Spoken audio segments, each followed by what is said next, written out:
अवाम इस पत्थर का बोझ कैसे बर्दाश्त करेगा। आपके पैसे की वैल्यू ही नहीं, तो उसका अफेक्ट आता है आपकी पब्लिक के ऊपर और आपको जब 100 रुपए का जम देना पड़ता है। दूसरी पलीदगी और गलाजत है आपके मुल्क के अंदर स्टॉकिस्ट। लियाकत बाग क्यों करते हो आज तुम लियाकत बाग के जलसों पे आ गए हो। पहले तो तुम कहते थे फलाना ग्राउंड भी भर देंगे तो ये चौक हो जाएगा, तो आज तुम लियाकत बाग के जलसों पे आ गए। इस पानी की रिहाई की आड़ में मुकम्मल फुल फ्लैज करप्शन के बाजार कर। अगर ईरान ने पाकिस्तान को सीरियस लिया और पाकिस्तान पे ट्रस्ट किया तो ईरान इस क्राइसिस से बहुत जल्दी निकल आएगा। जी अस्सलाम वालेकुम, आप देख रहे हैं आज़ाद सियासत। मैं हूं अरीज फातिमा। पेट्रोल की प्राइसेस बढ़ गई हैं और ये काफ़ी ज़्यादा अब प्राइस जो है वो बढ़ी है, यानी अवाम के साथ अब क्या होता है और आने वाले दिनों में लोग इसको किस हद तक इंगेज कर सकेंगे, क्योंकि बाकी अखराजात भी हैं। 458 रुपीज़ तक ये पेट्रोल का जाना पर लीटर, इस पे थोड़ी सी डिस्कशन करेंगे। सेकेंडली, पाकिस्तान तहरीक इंसाफ 9 अप्रैल को लियाकत बाग रावलपिंडी के अंदर एक बहुत बड़ा जलसा करने जा रही है। इरादा तो उनका यही है कि खैबर पख्तूनख्वा से बहुत ज़्यादा अवाम का समुंदर वो लेकर आएंगे, लेकिन सवाल ये है कि क्या पंजाब हुकूमत उनको यहाँ पर आने देगी, पंजाब हुकूमत इजाजत देगी, और क्या जो एक लोगों का टारगेट वो अपने जहन में रखते हैं वो कंप्लीट हो सकेगा। और बानी तहरीक इंसाफ के हवाले से जो रिहाई फोर्स है उस पर भी विफाकी आईनी अदालत ने एक नोटिस ले लिया है और सुहेल आफरीदी को भी 10 रोज के अंदर अंदर तलब कर लिया है। तो इन तमाम तर मामलात पर बात करने के साथ साथ मशरिक़ वुस्ता में जारी कशीदगी पर भी बात करेंगे, और इन तमाम मौज़ूआत पर बात करने के लिए स्टूडियोज में मुझे ज्वाइन कर रहे हैं senior politician very honourable Khurram Hamid Rokhri साहब। बहुत शुक्रिया रोखड़ी साहब ज्वाइन करने का। पेट्रोल प्राइसेस बहुत ज्यादा बढ़ गई हैं, और कैसे देख रहे हैं आप इन पेट्रोल प्राइसेस का बढ़ना, क्योंकि जाहिर है कि कशीदगी मशरिक़ वुस्ता में जारी है, उसके इम्पैक्ट बहुत सारे ममालिक पर पड़ रहे हैं, पाकिस्तान पर भी आएगा, लेकिन ये मैसिव इंक्रीज है। हुकूमत ने, तो मैं देख रही थी कि बहुत बड़ा पत्थर दिल पर रख के समरी पर दस्तखत किए हैं वज़ीर आज़म पाकिस्तान ने भी। अवाम इस पत्थर का बोझ कैसे बर्दाश्त करेगी। अगर कोई समझना चाहे ना तो मैं बड़ा आसान अल्फाज में समझा देता हूँ। अगर कोई समझना चाहे तो देखें, पेट्रोल की प्राइसेस हैं, ये जो ऑयल की हैं, इसकी 2 रीजंस हैं। एक है ग्लोबल इशू जो चल रहा है, और दूसरा है एक लोकल हमारे जो इकोनॉमिक फैक्टर्स हैं। 2 चीजें जब कंबाइंड होती हैं तो हम क्राइसिस का शिकार होते हैं। अब $100 जो है वो बढ़ा है पर बैरल के लिहाज से। अब उसके 40% हमने बढ़ाना है, फिर टैक्सेस हैं, लेवीज है, वगैरह वगैरह। अब ये एक चीज तो फैक्टर हो गया कि दुनिया के अंदर ये सारा कुछ जो हो रहा है उसका इफेक्ट पाकिस्तान पे आना है, उसको आप रो नहीं सकते। क्यों? क्योंकि तेल आपने सारा खरीदना है बाहर से, पाकिस्तान में तेल है नहीं। जब आपने बाहर से खरीदना है तो आप उसका शिकार तो होंगे। दूसरा, जैसे कहा कि लोकल इकोनॉमिक जो फैक्टर्स हैं, आपके पैसे की वैल्यू ही नहीं है। जब इतना डी वैल्यू पैसा है तो उसका अफेक्ट आता है आपकी पब्लिक के ऊपर, और आपको जब 100 रुपए का जम देना पड़ता है। अब ये जो लोकल इकोनॉमिक फैक्टर है, इसका जिम्मेदार कौन है? हम खुद, हमारी गवर्नमेंट्स, वी गवर्नेंस सिस्टम। हमने पैसा पूरे का पूरा दुनिया लगाती है इंडस्ट्रियलाइजेशन में, कॉटेज इंडस्ट्री में, स्मॉल मीडियम इंडस्ट्री में, जहां लोगों का रोजगार बने। जहां पे आप खरीद रहे थे प्लॉट जी, यहाँ पे मलिक रियाज आपका इस वो बना रहा है, टाटा वो बना रहा है, वो कौन सा जिसकी शादी हुई थी, बेटे की पूरी दुनिया आई हुई थी, पत्नी जवानी पंजवानी व्हाटएवर, अडानी या व्हाटएवर, वो क्रिएट कर रहे हैं। अंबानी और वो कर रहे हैं एम्पायर्स क्रिएट अपनी किस चीज के ऊपर? आपका गॉडफादर जो है, हम प्लॉट्स पे लगे, वो है मलिक रियाज। तो जिस कौम में मलिक रियाज पैदा हो, और जो कौम मलिक रियाज पैदा करके, और वो मलिक रियाज जो फिर आपकी हुकूमतें बनाए, यानी वो हुकूमतें बनाता है, हुकूमतें गिराता है। और फिर जिस मलिक रियाज के मुलाजिम इस कौम के आला तरीन ओहदेदार रिटायरमेंट्स के बाद अनफॉर्चुनेटली किसी भी वॉक ऑफ लाइफ से, चाहे फौज से रिटायर हुए, चाहे जुडिशरी से रिटायर हुए, चाहे ब्यूरोक्रेट से रिटायर हुए, चाहे सियासतदान है, जब मलिक रियाज के पास वो रिटायरमेंट के बाद मुलाजमतें करेंगे तो इस कौम के पैसे की कीमत यही गिरती है। ये है 2 रीजन। एक रीजन कौन है आपका? जो ग्लोबल फैक्टर है, उसको आप चेंज नहीं कर सकते। दूसरा रीजन है मलिक रियाज जैसे तमाम लोग भुगते हम, और हमने कुछ नहीं दिया इस मुल्क को मलिक रियाज नहीं। तो मलिक रियाज के अलावा हमने इमरान खान जैसे शाहकार भी तो पैदा किए। मैं वही कह रहा हूँ ना, वो भी उन्हीं की वजह से तो आते हैं ऐसे लोग, यही माफियाज है ना। मैंने तो मलिक रियाज की एक मिसाल दी आपको कि जहां पर आपने इकोनॉमी अपग्रेड करनी थी, आपके पैसा डिवैल्यू है तो आप पे असर आता है ना। वही तो कह रहा हूं कि हमारी वीक गवर्नेंस, गवर्नमेंट वीक्स की वजह से हमने मलिक रियाज पैदा किए हैं, हमने और कुछ पैदा नहीं किया। और एक इंटरेस्टिंग चीज सुनाऊं, मेरे पास एक बैठे हुए थे मौसूफ थोड़े दिन पहले, तो उन्होंने कहा दुआ करें डीजल पेट्रोल की कीमत बढ़ जाए। मैंने उसकी तरफ देखा, मैंने कहा इसकी दुआ करूं? मैंने कहा वजह क्या है, तुम क्यों चाहते हो? कहते मैंने ना पता नहीं 20 लाख या 30 लाख लीटर लेके रखा हुआ है। अच्छा, कहाँ रखा हुआ है जी? मुझे तो अभी इतना आइडिया नहीं था कितने का। मैंने कहा कितने की इन्वेस्टमेंट की हुई है? उसने कहा मैंने 5 करोड़ की हुई है। दूसरी पलीदगी और गलाजत है आपके मुल्क के अंदर स्टॉकिस्ट। ठीक है, अब इन स्टॉकिस्ट को मैंने और आप अरीज ने तो नहीं पूछना। उसने 5 करोड़ का डीजल जो लिया होगा, ये 15 दिन 20 दिन पहले की बात है, रमजान के दरमियान वो बैठ के कह रहा होगा। अब उसको जो जंप लगा होगा वो 2.5 करोड़ रुपए उसने बना लिया होगा। अब इसमें ना अरीज ने उनको चेक करना है ना मैंने चेक करना है। हाँ, हमारे पास अगर होता तो फिर हम देखते कि स्टॉकिस्ट कैसे स्टॉक करते हैं। तो किधर जाएं आप और मैं? ठीक है, तो इसलिए कोई भी अगर ये कहे ना, ये जो अभी चूरन बेचा जाएगा हर तरफ, ग्लोबल मार्केट अप हो गई, ग्लोबल मार्केट भाई अप हो गई, हम मानते हैं ग्लोबल मार्केट अप हो गई, ग्लोबल इफेक्ट्स हैं, लेकिन ये जो पैसा डी वैल्यू हुआ है ये हमारे अपने करतूत है। ये हमने अपने मुल्क को कुछ नहीं दिया, हमने मलिक रियाज दिए हैं। 10-10 प्लॉट के अरबों रुपए की कीमतें 10 प्लॉट में, कोई स्मॉल मीडियम इंडस्ट्री नहीं, कोई लोकल मिनरल्स से फायदा उठाते हुए कॉटेज इंडस्ट्री नहीं। चलें अगला सवाल करो। अच्छा रोकड़ी साहब, रिहाई फोर्स बनाई गई थी पाकिस्तान तहरीक इंसाफ की जानिब से और वो इमरान खान की रिहाई के लिए थी। उस पर विफाकी आईनी अदालत ने नोटिस लिया है और फौरी तौर के ऊपर सुहेल आफरीदी को 10 रोज के अंदर अंदर तलब भी किया गया है। आप समझते हैं ये रिहाई फोर्स का जो मामला था, आप तो पहले ही कह चुके थे कि ये कुछ भी नहीं है, तो ये खत्म हो जाएगा और अब पाकिस्तान तहरीक इंसाफ इन फोर्सेस से और बहुत सारी और चीजें बनाने से आगे निकलेगी? देखिए, फोर्स ये फोर्सेज ही है ना इस मुल्क में। जिसका जो दिल चाहता है फोर्स बनाता है, जिसका जो दिल चाहता है जत्था बनाता है, जिसका जो दिल चाहता है लश्कर बना ले। तो ये पाकिस्तान है ना, जो दिल करे करो। अच्छा, दूसरी तरफ हम निहायत डिवाइडेड कौम है। जिसका दिल चाहे स्कर्दू में आग लगा दो, जिसका दिल चाहे हॉस्पिटल जला दो, जिसका जो दिल चाहे वो यहां पर करे, और फिर जो अपने अपने ग्रोहों को प्रमोट करो, अपने अपने पता नहीं आप फिर काट दोगे हमारी बातें सारी जो करें।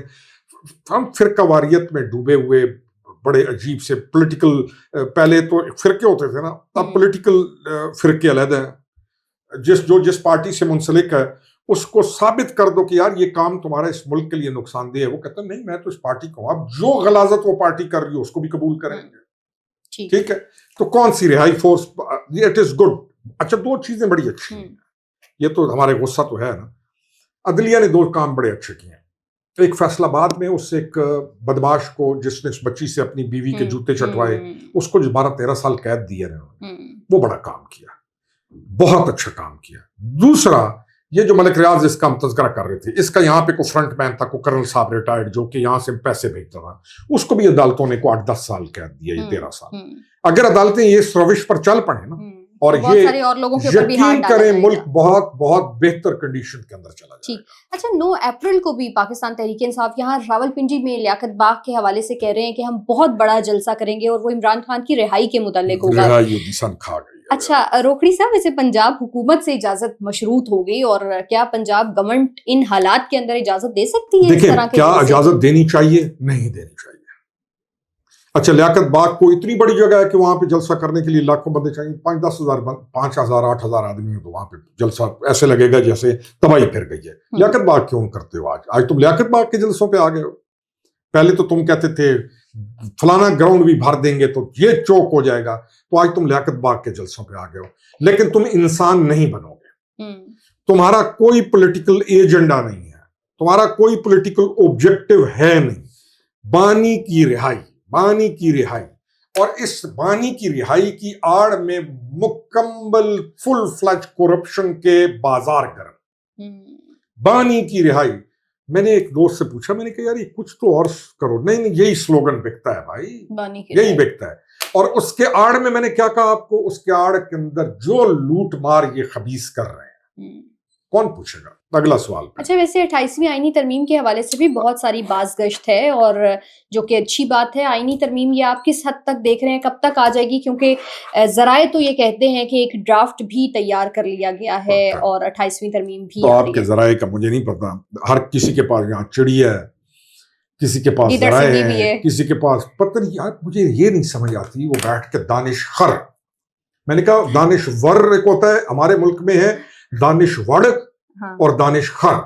किसी की चिड़िया बोल रही है, किसी का क्या बोल रहा है, यानी वो सीधी बात क्यों नहीं कर सकते? एक सेन व्यू, अक्लमंदी के साथ, फरासत के साथ नहीं कर सकते? जोकर बने हुए हैं। आईनी तरमीम आपको बहुत पहले लेके आ जानी चाहिए।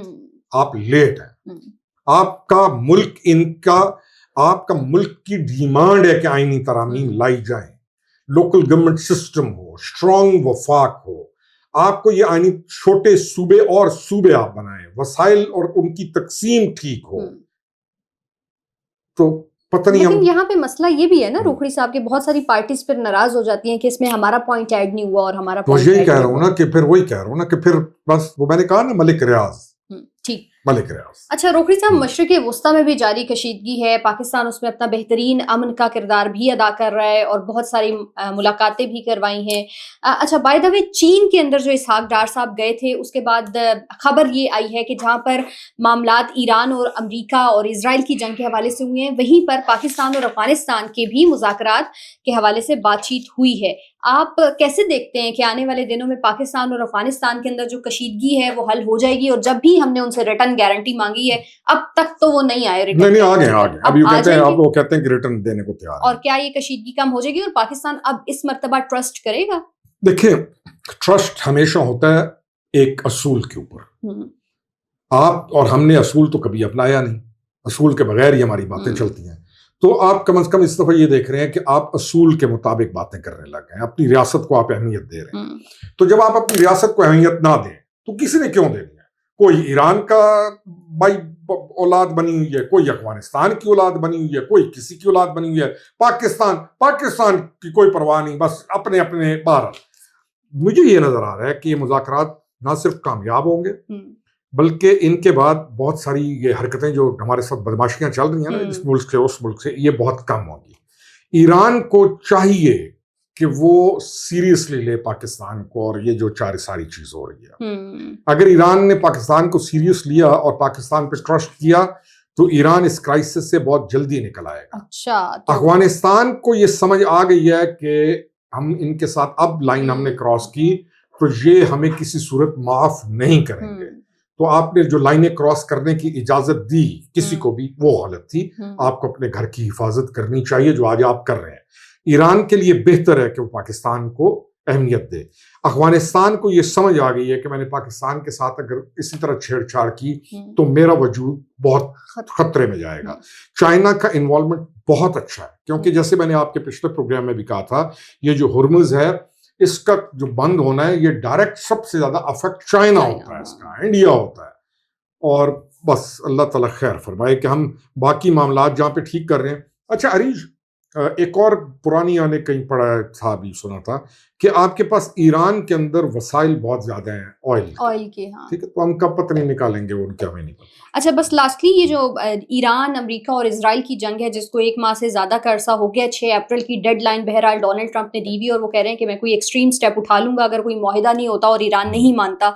तो आप समझते हैं कि कोई एक्सट्रीम स्टेप अगर वो उठाते हैं तो किस हद तक उठाएंगे, और ईरान के पास बड़ा बारीक मौका है कि अब मान जाए? देखिए, जो ट्रंप कह रहा है ना कि मैं एक्सट्रीम स्टेप उठा जाऊंगा, वो उठा सकता है। और वो एक्सट्रीम स्टेप्स कौन से हो सकते हैं? वो डिफरेंट उनके डैमेजेस जो उनकी बड़ी, अब जैसे कल परसों उन्होंने हमला किया ईरान की स्टील इंडस्ट्री पे। ईरान का आपको ज़हन में होना चाहिए, ईरान के पास एक तेल है और दूसरी उसकी सबसे बड़ी इंडस्ट्री उसकी स्टील है। ये जो लोहा बनाने में ईरान बहुत कमाल है। अब उन्होंने कल उसको जुज़वी तौर पे डैमेज किया है, उसकी स्टील इंडस्ट्री को। दूसरी है कि ईरानी इकोनॉमी ऑलरेडी कोलैप्स कर चुकी है। ईरान के पास इतने वसाइल और ज़खायर हैं कि आज अगर ईरान मामलात को ठीक करता है, या मैं बिल्कुल इम्पार्शल हो गया हूं, मैं एक मुबस्सिर बन गया हूं दुनिया का कोई भी एक आदमी। अच्छा, अगर आज ईरान अपने मामलात ठीक करता है तो ईरान के पास इतने रिसोर्सेज हैं कि ईरान 5-6 महीनों में अपने कदमों के ऊपर ना सिर्फ खड़ा हो सकता है बल्कि इस रीजन के अंदर हम सारों की बहुत सारी डिपेंडेंसी चली जाएगी ईरान पे, चाहे ऑयल है, चाहे गैस है, और चाहे ये लोहा है, और ये सारी इंडस्ट्री है।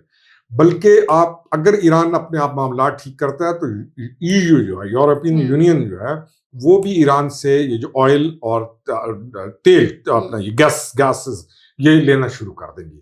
तो Iran has to decide now.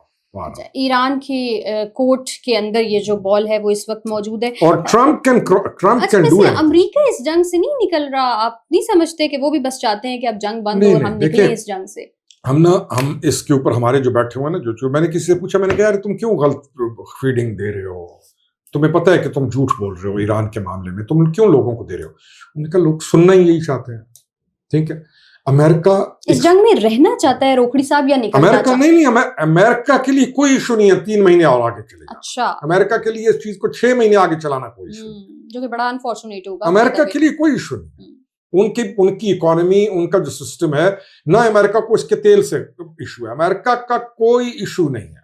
America इसको प्रोलॉन्ग कर सकता है। मैंने आपको कहा था कि मैंने आपके प्रोग्राम में हम लोग ने अंदाजा लगाया था कि ये 1 महीना जंग चलेगी, लेकिन ये चली कुछ 22-23 दिन और उसके बाद इसको ब्रेक मिल गई है। अभी ब्रेक आ रही है ये।